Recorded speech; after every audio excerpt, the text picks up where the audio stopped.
Assalamualaikum warahmatullahi wabarakatuh. Alhamdulillahirabbil alamin. Segala puji bagi Allah Tuhan semesta alam. Wa syukurilah ala nikmatillah. Bersyukur kepada Allah atas nikmat dan karunia yang Allah telah berikan kepada kita. Dengan biqauli, dengan ucapan alhamdulillahirabbil alamin. Karena la in syakartum la azidannakum. Apabila kita bersyukur atas nikmat Allah, maka Allah akan menambahnya. Namun apabila kita tidak mensyukuri nikmat Allah, inna adabi lasyadid, sesungguhnya adab Allah yang pedih kelak di yaumul akhirat.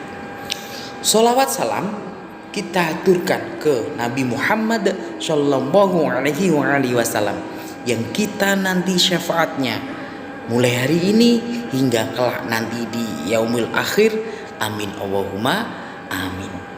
Karena dua hal yang bisa memberikan pertolongan atau syafaat kelak di yaumul akhir itu, satu adalah Nabi Muhammad, yang kedua adalah Al-Quran.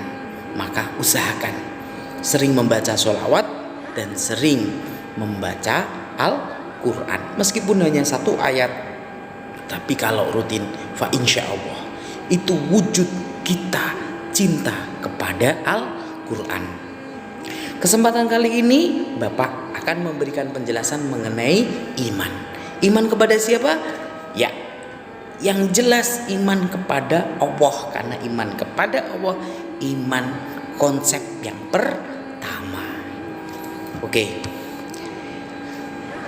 Kompetensi intinya adalah kalian bisa menganalisa makna beriman kepada Allah. Tujuan pembelajarannya, satu, kalian bisa menjelaskan makna iman secara bahasa dan makna iman secara istilah. Yang kedua, kalian bisa menganalisis makna beriman kepada Allah Subhanahu wa Ta'ala. Yang ketiga, menambah keimanan dan ketauhidan diri kita sendiri. Maksudnya tauhid itu adalah mengesahkan satu Tuhan yang tidak ada dan patut disembah kecuali illallah, Allah saja.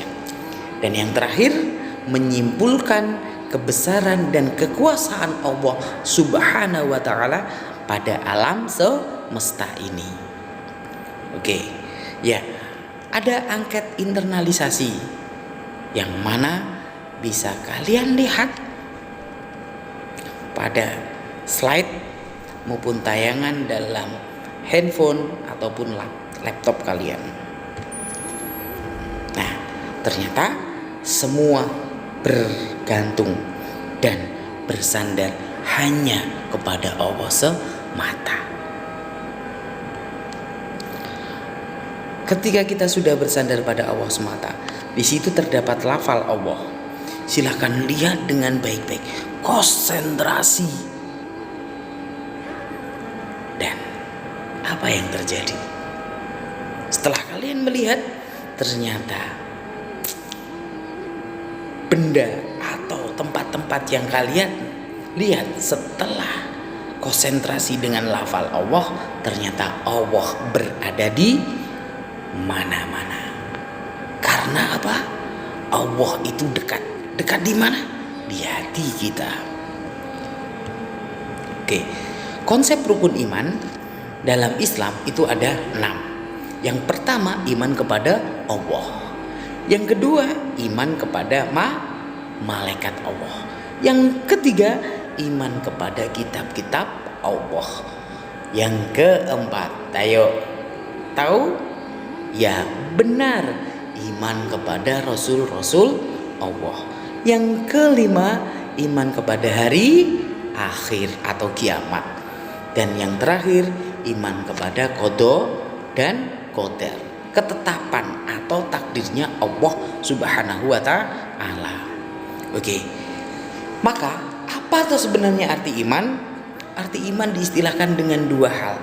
Satu, arti iman secara bahasa, yaitu percaya, yakin, teguh pendirian. Dan arti iman dengan secara istilah, percaya dalam hati, diucapkan melalui lisan, dan dilakukan dengan anggota badan. Salah satunya adalah kita sholat. Allahu Akbar. Ini anggota badan kita, implementasi daripada iman. Maka apa itu sebenarnya iman kepada Allah? Iman kepada Allah adalah meyakini wujudnya Allah yang maha suci, dan sesungguhnya hanya Dialah yang menciptakan langit dan bumi, maha mengetahui hal yang gaib, yang gak terlihat dan yang tampak. Rob atau Tuhan pencipta, pemilik, penguasa, dan pengatur segalanya. Nah, setelah kalian mengetahui makna iman kepada Allah, artinya maka eksistensi Allah itu terbagi jadi dua juga. Satu, eksistensi dengan dalil akli yang bisa dijangkau dengan akal. Maksudnya suatu pembuktian oleh akal untuk mencapai pembenaran yang masuk eksistensi dan kekuasaan Allah. Contohnya bukti alam semesta ini, ada penciptanya, ada keteraturan, seperti bumi mengelilingi matahari atau sebaliknya. Yang kedua, bukti eksistensi Allah dengan dalil naqli yang tidak dapat dijangkau dengan akal. Maksudnya suatu berita yang bersifat memberitakan kepada kita semua tentang keimanan kepada Allah. Salah satunya tertera dalam surat Al-Baqarah ayat 177, dan mengenai hadis Nabi Jibril terkait wahyu yang disampaikan melalui malaikat terkait rukun iman. Mungkin dari ulasan ini bisa memberikan pengetahuan kepada kalian. Kiranya dari Bapak cukup sekian, minta undur diri. Salam sehat, jaga kesehatan selalu. Jangan lupa untuk berwudu, karena wudu itu menghilangkan hadas kecil. Nastaghfiruka wa atubu ilaik wal afu minkum. Wassalamualaikum warahmatullahi wabarakatuh.